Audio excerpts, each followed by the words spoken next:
How the Grinch Stole Christmas by Dr. Seuss.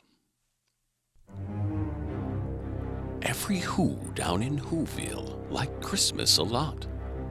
But the Grinch, who lived just north of Whoville, did not.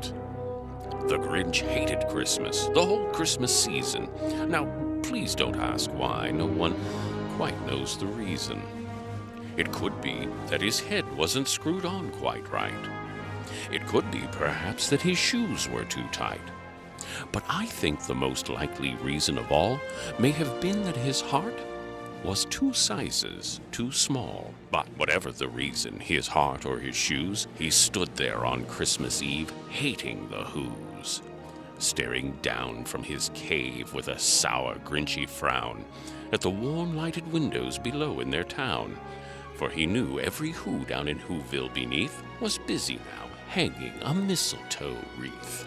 And they're hanging their stockings, he snarled with a sneer. Tomorrow is Christmas, it's practically here.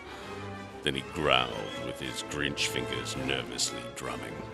I must find a way to keep Christmas from coming.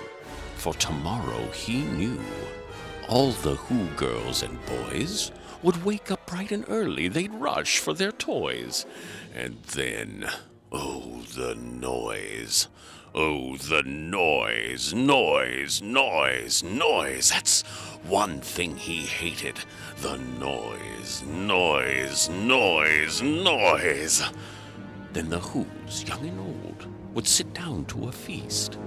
And they'd feast, and they'd feast, and they'd feast, feast, feast, feast. They would start on Who pudding and rare Who roast beast, which was something the Grinch couldn't stand in the least.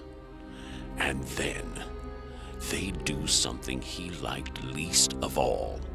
Every Who down in Whoville, the tall and the small, would stand close together with Christmas bells ringing. They'd stand hand in hand, and the Whos would start singing. They'd sing, and they'd sing, and they'd sing, sing, sing, sing. And the more the Grinch thought of the Who Christmas sing, the more the Grinch thought, I must stop this whole thing. Why, for 53 years I've put up with it now. I must stop Christmas from coming. But how? Then he got an idea, an awful idea. The Grinch got a wonderful, awful idea. I know just what to do, the Grinch laughed in his throat. And he made a quick Santa Claus hat and a coat. And he chuckled and clucked, what a great Grinchy trick. With this coat and this hat, I look just like Saint Nick. All I need is a reindeer. The Grinch looked around. But since reindeer are scarce, there was none to be found. Did that stop the old Grinch? No, the Grinch simply said, if I can't find a reindeer, I'll make one instead. So he called his dog Max, then he took some red thread, and he tied a big horn on the top of his head. Then he loaded some bags and some empty old sacks on a ramshackle sleigh, and he hitched up old Max. Then the Grinch said, giddy up, and the sleigh started down toward the homes where the Whos lay a snooze in their town. All their windows were dark, quiet snow filled the air. All the Whos were all dreaming sweet dreams without care when he came to the first house in the square. All their windows were dark, quiet snow filled the air. All the Whos were all dreaming sweet dreams without care when he came to the first house in the square. This is stop number 1, the old Grinchy Claus hissed. And he climbed to the roof, empty bags in his fist. Then he slid down the chimney, a rather tight pinch. But if Santa could do it, then so could the Grinch. He got stuck only once for a moment or two.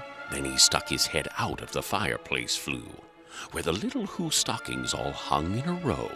These stockings, he grinned, are the first things to go.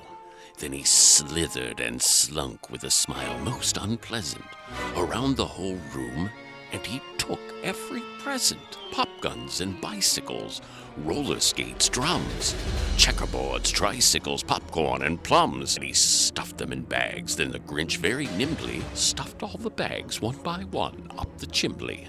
Then he slunk to the icebox. He took the Who's feast. He took the Who pudding. He took the roast beast. He cleaned out that icebox as quick as a flash. Why, that Grinch even took their last can of Who hash. Then he stuffed all the food up the chimney with glee. "And now," grinned the Grinch, "I will stuff up the tree."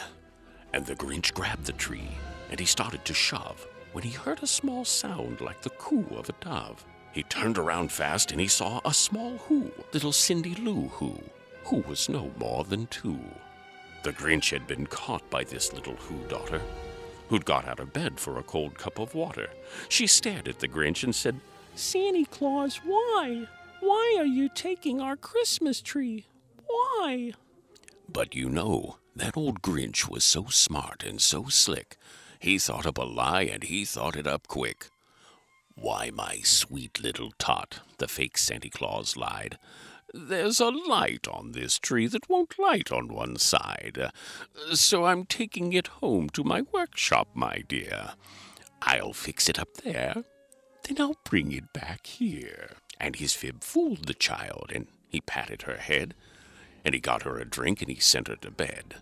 And when Cindy Lou Who went to bed with her cup, he went to the chimney and stuffed the tree up.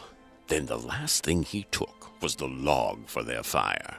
Then he went up the chimney himself, the old liar. On their walls he left nothing but hooks and some wire. And the one speck of food that he left in the house was a crumb that was even too small for a mouse. Then he did the same thing to the other Who's houses, leaving crumbs much too small for the other Who's mouses.